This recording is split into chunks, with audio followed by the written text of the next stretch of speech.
Lugar kan Radyo DCGB.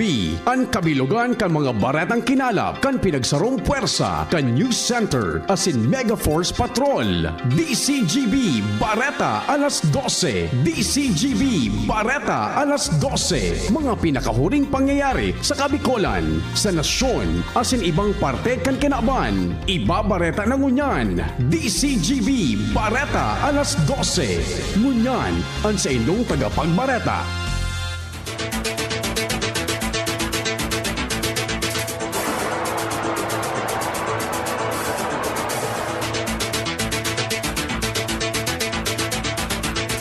Diyos maray na pagkaw to mga tugang inina po na Bareta alas 12 ngunya na Biyernes. Petsa 6 po kan Setyembre 2024. Kami po ang sa indong magiging tagapagbareta. Ako po si Jasmine Baloloy. Asin ako man po si Angel Mustaza. Sa headlines kan mga darakulang bareta sa lado lokal, pagtanom ni na 30,000 na seedlings din kawayan o bamboo sa pamitisan kan Bulkan Mayon sa Albay, pinuna na kasubagong aga kan Manilain na grupo bilang parte kan 4K Ecological Crusade Project. Department of Migrant Workers padagos ang mga lakdang para maproteheran ang mga Bicolanong OFW. Office of the Civil Defense Bicol padagos ang balidasyon sa inirehistrong nagadan sa Naga City dahil sa bagyong Enteng. Mga nagbayular sa smoke-free ordinance kan Legazpi City, nagbaba sigun sa smoke-free unit Legazpi Enforcement Team.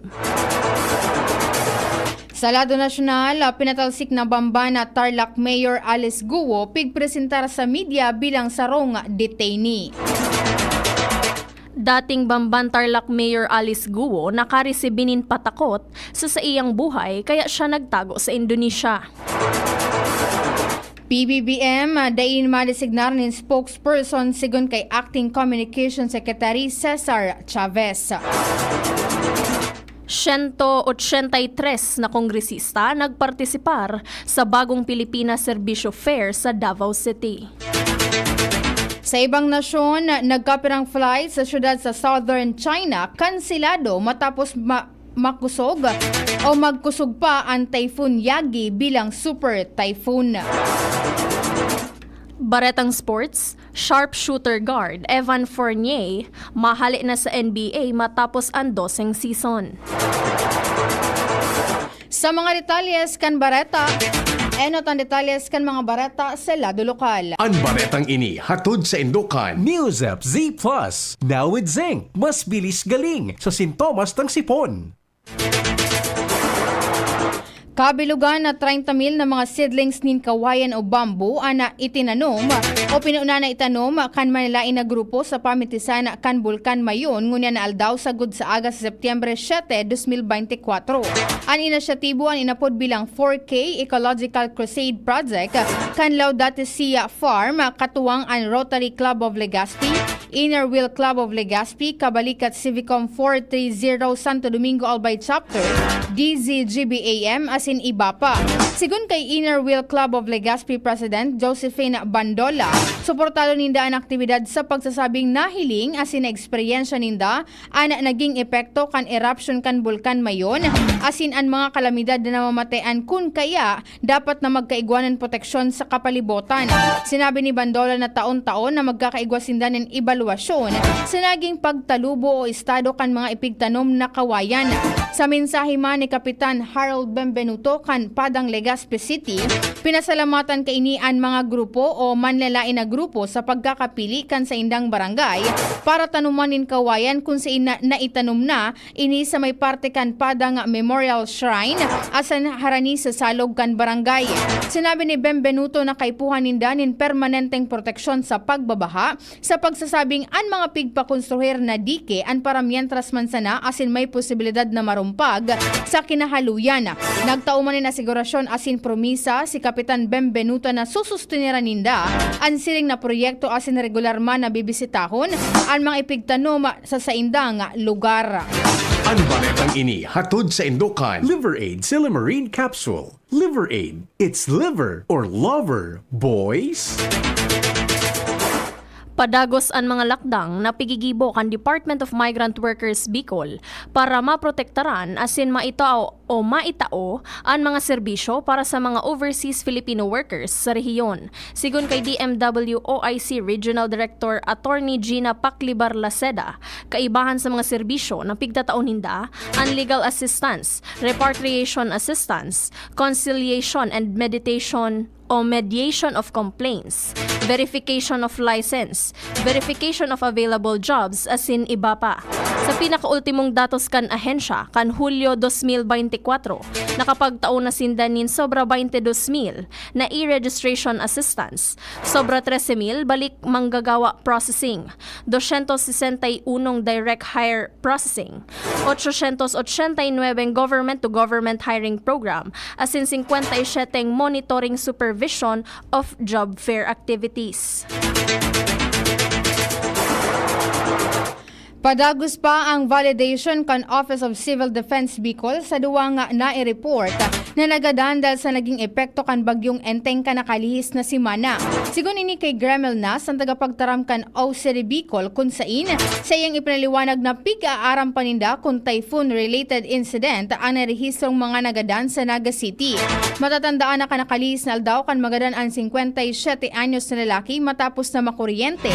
Asin malamusman ang 8 bulan na aking babayi sa parehong lugar. Sa ibong kaini, sinabi ni Nas na nasa 3,943 na individual o sobra sa 1,000 na pamilya ang pig-evacuar sa 112 evacuation center sa rehiyon, mantang sobra sa 8,700 katawo ang paramienta sa nakiistar sa indang kaparientes o mga pagtaraning na harong. Nasa 290 man na barangay sa Bicol Region ang naka-eksperyensya nin pagbabaha dahil sa raot kan panahon kan nakalihis na aldaw. Nagbabaan numero kan mga nagbabayular sa smoke-free ordinance sa syudad.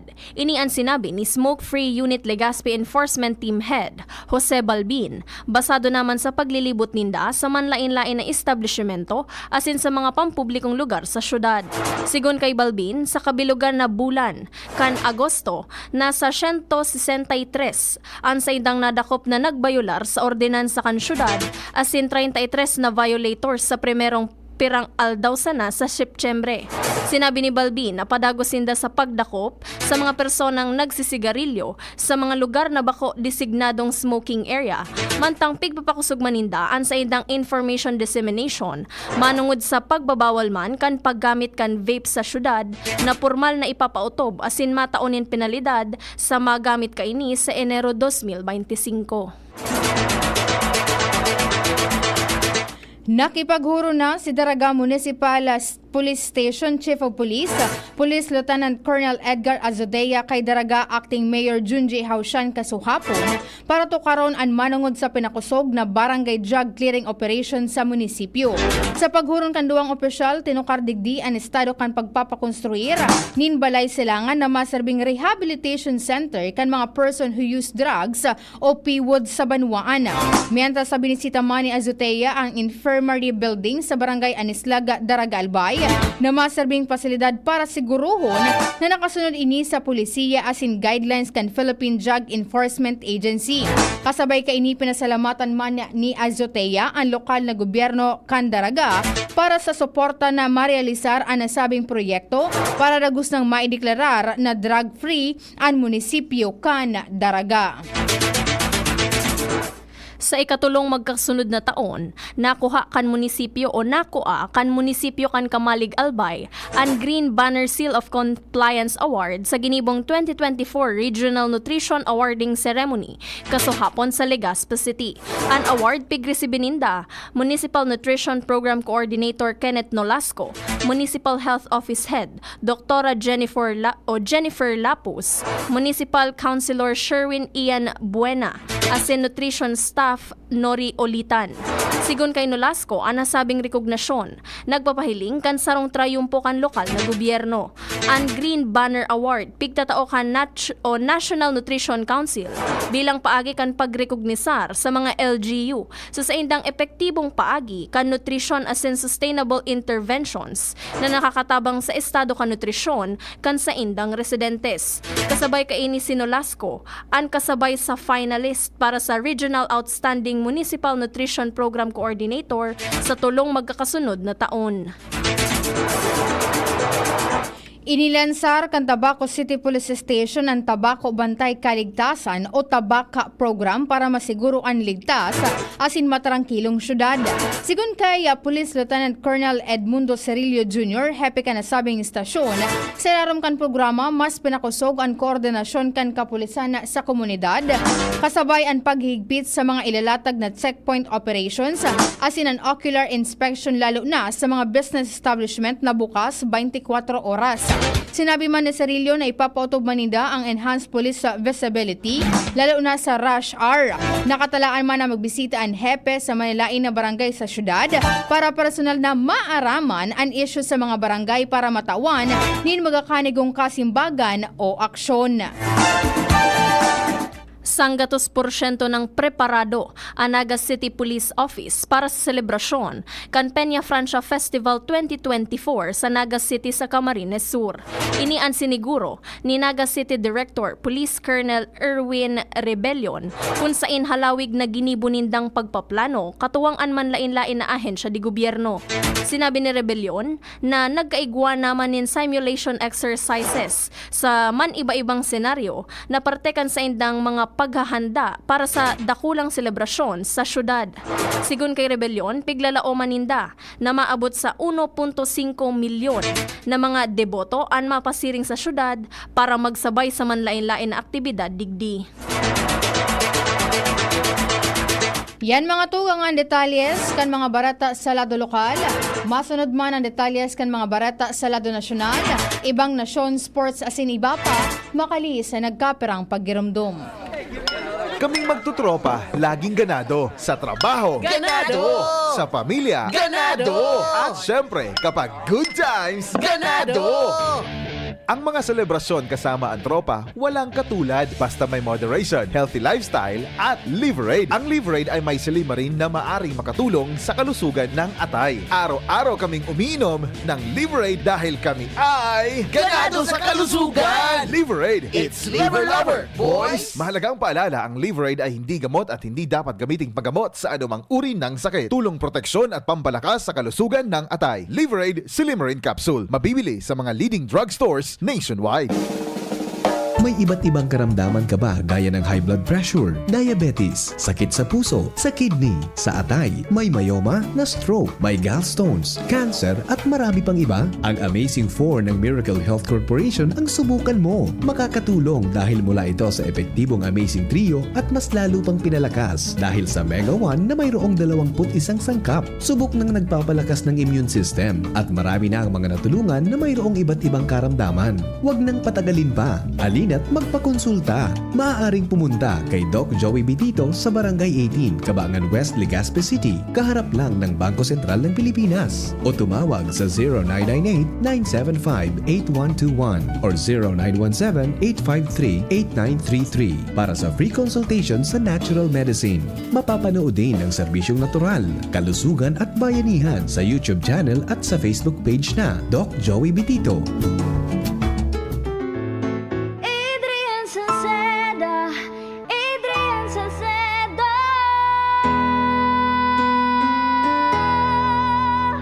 Padagos ang pagtabang niya sa sato padabata. Yan ang satong alkalde sa banwaan ni Polanggi. Taon-taon kada ko lang mga naginibuhan niya. Idolo padabata si Adrian Salceda. Tunay na aki kan tercer distrito. Nonoy Kap Adrian sa tuyang idolo. Adrian Salceda, padaba siya kan masa. Alcalde kan Polanggi, mayor Nonoy Kap Ikana. Adrian Salceda, pag-asenso na matita. Banwa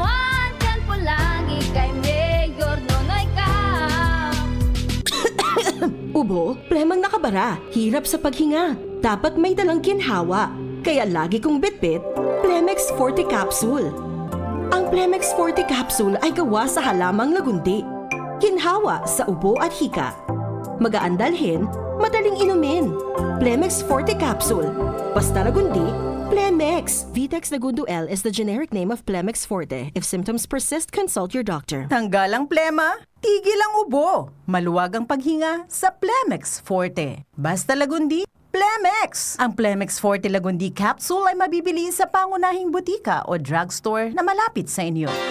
Inihahatod sa inyo kang Department of Environment and Natural Resources, Regional Office No. 5, ang programang Kapalibutan Ta at Tamanon Ta. Kapalibutan Ta at Tamanon Ta. Programang magtataon ng impormasyon asin kaaraman, manangod sa satuyang kapalibutan, asin sa mandato kan Department of Environment and Natural Resources. Sa tunghinanyugon, kada Huwebes alas 11 sagkod alas 12 nin pagkaudto, Kapalibutan Ta at Tamanon Ta. Hatod sa inyo kang DENR Regional Office 5 asin kan istasyon na ini.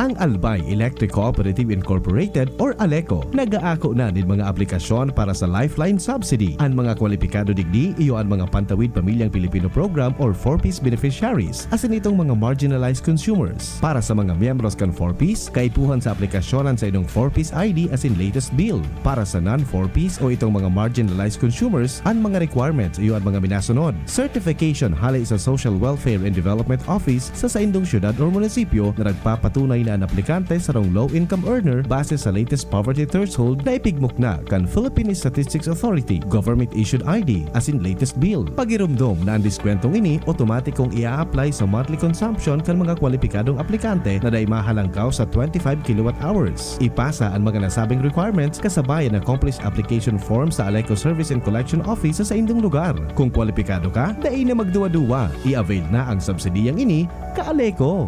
Nagtatabang na puong bata ito, sinda kita ika ako Bicol, na matita ang totoong serbisyo. Hanggang ngunyan ako Bicol lang sa puso ko. Igwang tabang sa turismo asin pag-asenso, may mga scholar na nagkaigwang trabaho, kadakol na mga naginibo, lalo sa mga para o matius na pamilya pa. Senior citizen asin ka-hobenesan yan ang AKP Ako Bicol. Ako Bicol Party List. Katabang na, kasurug pa. Thank you kong Joey Salceda. Habang sa agrikultura, turismo, infrastruktura, financial tabang medical. Thank you kong Joey Salceda. Buhay natin mas sumasaya pag si Joey ang kaiba. Daig natin ang pangangamba kong Joey Salceda. Highest rating na proven ang sa tuyang congressman. Albay ahead ang atang lahat kong Joey Salceda. Albay ahead ang at lahat, oh. Albay ahead ang at lahat, oh. Kong Joey Salceda.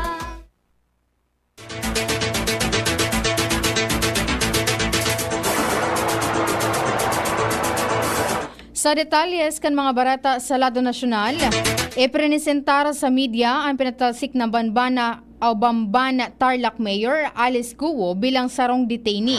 Sa pag-abot kay ni sa Pilipinas, nakasulog siya nin orange na t-shirt bilang bado kan sarong preso na may nakasurat na CIDG, mantang nakaposas an sa iyang kamota. Tinakupan niya nin puting bado an posas asin nakasulog man nin face mask na itoma. Mantang nasa eroplano isinerbi an warrant of arrest hali sa Capas Tarlac para sa pinatalsik na alkalde. Nagkapirang beses hinagad ka na mga nasa press conference na haliun ko taanan ni Guo an mas asin magtaram sa publiko alagad nagsayuma ini dahil wala siyang abogado na magiya sa iya. Mantang nagpahayag man na si Interior and Local Government Secretary Benhur Abalos nakatalikod sa media ang dating alkalde. Inako man kaini na may nareresibir siyang patakot sa iyang buhay alagad, dai naman ini ipinagdetalyeng marhaya. nakaresibinin patakot sa iyang buhay si dating Bamban Tarlac Mayor Alice Guo kaya siya nagtago sa Indonesia. Ini ang ipinahayag ni Guo matapos siyang ihampang kay Department of the Interior and Local Government o DILG Secretary Benhur Abalos Jr. matapos makipaghuron kaibahan ang Indonesian Police sa Jakarta kasuhapon.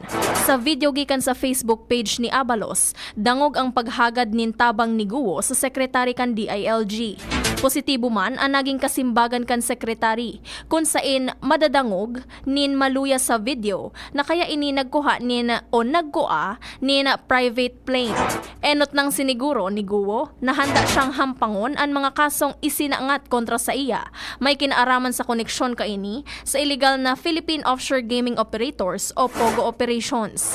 Kaibahan ni Abalos sa Indonesia, si Philippine National Police o PNP Chief, Police General Romel Francisco Marbil, kung sa insindan nagpasalamat sa kooperasyon na itinaukan sa indang Indonesian counterparts. Daima si designar nin tagapagtaram o spokesperson si Presidente Ferdinand Marcos Jr. para sa iyang administrasyon. Sa ambush interview sa Malacanang, sinabi ni Communications sa Acting Secretary Cesar Chavez na mantenido pa man giraray na pangenot na spokesperson ang Presidente. Mas magayon na ang magiging tagapaghatod nin impormasyon kan gobyerno asin magtaram sa issue, iyo ang Presidente na mismo.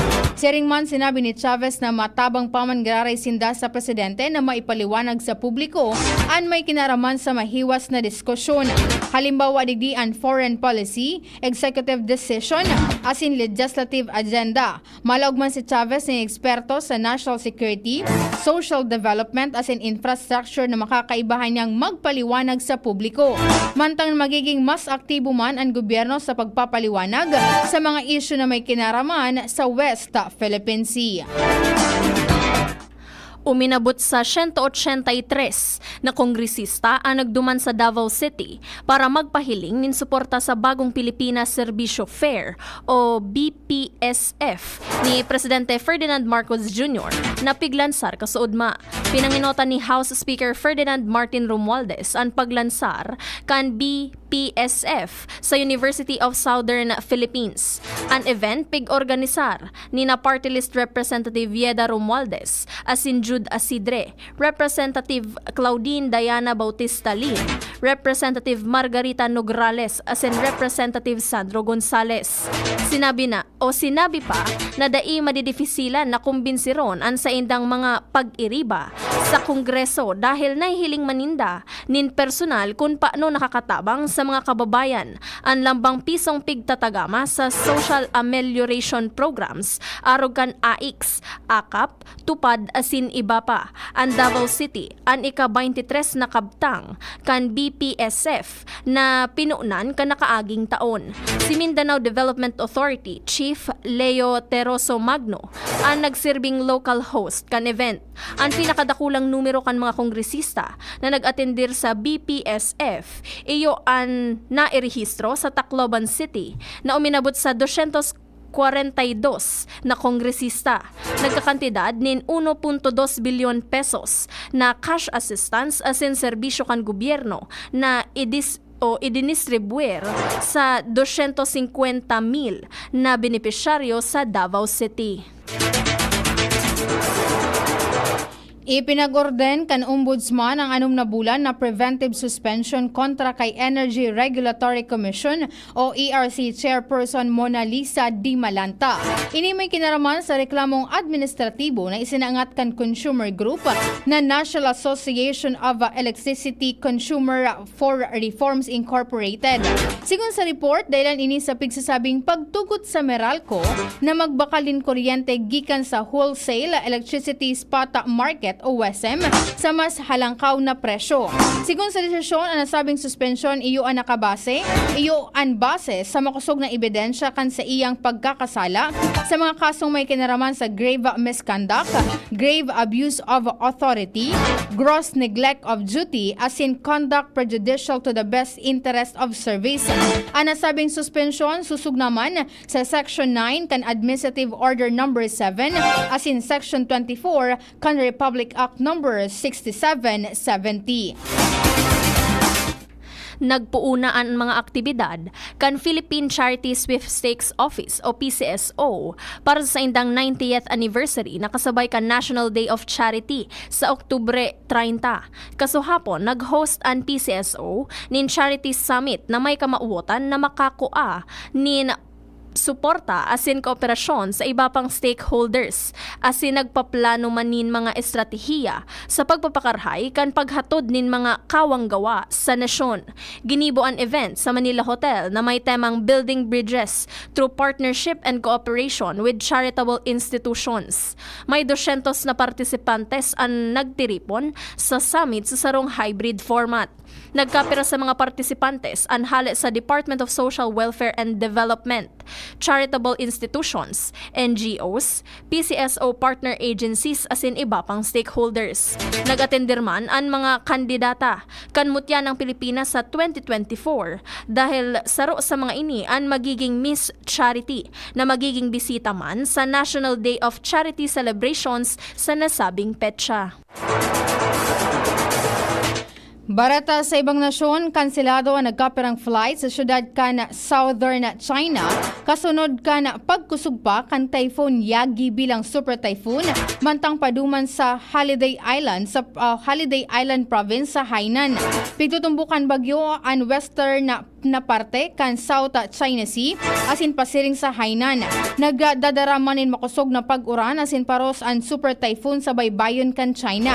Katakod kay ni pig-upgrade na kan Hainan ana emergency response kay ni na pinakamakusog na level kasuhapon. Pigala man na maglandfall ang bagyo dyan na hapon o sa kataning kay ni sa Coastal Valley o Coastal Province kang Guangdong. Sinuspindir naman ang laog sa trabaho, eskwelahan, maging ang local transport services kasuhapon. Pigala man na ang super typhoon Yagi ang pinakamakusog na bagyong matama sa China sa nakalihis na sarong dekada. Baretang sports, mahali na si Evan Fournier sa National Basketball Association o NBA matapos ang 12 season na pagkawat. Sa ngunyan, sarong unrestricted free agent si Fournier matapos niyang sayumahan ang tangro sa iya kan Detroit Piston na $19 million contract para sa 2024 to 2025 season. Kan Pebrero 2024, nagpaduman siya sa Detroit bilang parte kan Boban Bogdanovic deal, alagad pinili niyang laugon ang free agency. Base sa opisyal na report kan NBA, nagkawat na si Fournier sa Greek powerhouse team na Olympiacos. Enot naman na nagpirmanin kontrata ang Vaticanong NBA player sa nasabing team na nagkakantidad nin $4 million para sa 2 taon. Sa enot na season niya sa NBA, nagibo niyang mag-average nin career high na may 18.5 points per game, alagad matapos niyang mapagsabay sa nagkapirang trade deal, diit-diit naman na nagbabaan sa iyang nailaog na points per game. Kanakalihis na 2024 Olympics, naging parte si Fournier kan French basketball team asin nag-ambag siya ni 9.8 points per game asin 2.2 average per game. Breakthrough! Neuralink ang apod sa imbensyon ni Elon Musk sa sarong device na pwedeng ibugtak sa utak nin tao tanganing mapadalian pagkomunikar sa computer. Sa pagikan Musk startup Neuralink, saro ining prototype na kasing dakula nin bariya na inatang ibinugtak sa bungo o skull nin mga ukay. Sigun sa mga eksperto, sa pagika ini mas mapapadali ang pagkawat ng mga video games asin makapagpero nin cursor sa screen. Piguunguan ninda na makatabang ang Neuralink sa mga personang nagkakaigunin kadipisilan sa paghiro kan kamot asin mapadali man ang paggamit ng computer asin makapagtaon ng artificial intelligence. Sigun kay Musk, nagkaparang kumpanya naman ang nagigibo ng siring na sistema kaibahan na ang Synchron kung saan ini ang pinakaprimerong brain machine sa Estados Unidos. Istorya na iiba! sarong 63 anyos na street cleaner sa China ang pighahangaan asin inspirasyon ngunyan kan Chinese netizens dahil sa daipagsuko kaini sa pag-abot kan sa iyang pangaturugan sa ibong kan sa iyang edad. Taong 2013 kan puunan kan 53 anyos na si Louise King ang pag-ensayo na makaokod maging ballet dancer. Nagpuunan sa iyang pangaturugan na maging ballet dancer matapos na mahiling ang Chinese ballet film na The Red Detachment of Women. Dahil sa kagustuhan nag-enroll siya sa ballet class sa Baotou Normal University. Sa pisikal na aspeto, dai naging madali ang pag-adal ni ballet sa edad na 53. Para pa kaini, dakol sa palibot ni Zeking na piguulukan siya alagad ginamit niya ining motivation para magtrayumpo. Matapos ang taon, naging professional ballet dancer na si Zeking asin parte na siya kan sarong ballet company. Sa presente, nagpe-perform siya kaibahan ang mga professional ballet dancers sa mga ballet opera sa manlain-lain na parte kan China. Flashback! Septyembre 6, 1955 kan ang Laurel-Langley Agreement aprobaran kan gobyerno kan Amerikano asin Pilipinas matapos na magkaigwan ng negosasyon sinda Senador Jose P. Laurel asin James N.O.M. Langley kan Desyembre 1954. Ang Laurel-Langley Treaty ang binagong kasunduan kan Estados Unidos asin Pilipinas bilang kasalida kan Bell Trade Act na naging pamoso sa mga nasyonalistang Pilipino dahil sa mga probisyon na nagbubugko sa ekonomiya kan Pilipinas sa US. Ang nasabing kasunduan na ipinautob epektibo poon kan Enero 1, 1956 na natapos kan taon 1974 matapos na i-abolish kan Estados Unidos tanganing makontrol ang palitan o balyuhan in peso, pag-ibon ng mga probisyon pabor sa mga Amerikano. Sa sitwasyon asin update kan Bulkan Mayon, mantinidong nasa alert level 1 ang Bulkan Mayon sa probinsya kan Albay, ngunyan Aldao, Setyembre 6, 2024. Sigun sa FIVOX, nagkaigwan ng sarong rockfall event ang bulkan sa nakalis na 24 oras, kaibahanaan maluyang banaag o crater glow. Uminabot man sa 482 sa tonelada ang ibinugang sulfur dioxide flux, asin mantinidong man ang paramientas na paghubag kan bulkan o ground deformation. Ipinagbabawal man giraray ang paglaog sa mga lugar na sakop kan 6 km permanent danger zone asin ang pagpapalayog nin anuman na klase ng aircraft haranis sa ngimot kaini.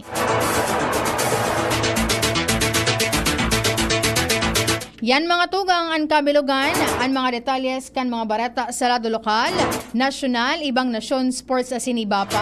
Pinagtarabangan ay surat dyan sa DCGB News Bay. Ang sakuyang naging katuwang sa pagsurat kan mga barata, ang samuyang news director asin news manager Sir Mar de la Cruz. Kami po ang sa indong nakaibahan nguna na pagkaudto. Ako po si Jasmine Baloloy. Sa lalo teknikal, nakaibahan naman po si Kuya Ronald Baldo. Sa IT niya po dyan si Jerome Nico Martinez. Ako po muna sa indong naging tagapagbareta. Ako po si Angel Mustasa. Salamat kan sa indong pag-antabay. Sa indong nadangog ang mga darakulang bareta ngunyan Aldao. Ang tabayan ng giraray sa aga, ang sarupang edisyon kan DCGB Bareta alas 12. Abangan ang masunod na programa. Baguhan ka bang magulang? Single parent? O magulang na nahihirapan sa mga pagbabagong nangyayari sa inyong mga anak? Ano man ang inyong pinagdadaanan bilang magulang, tara at pag-usapan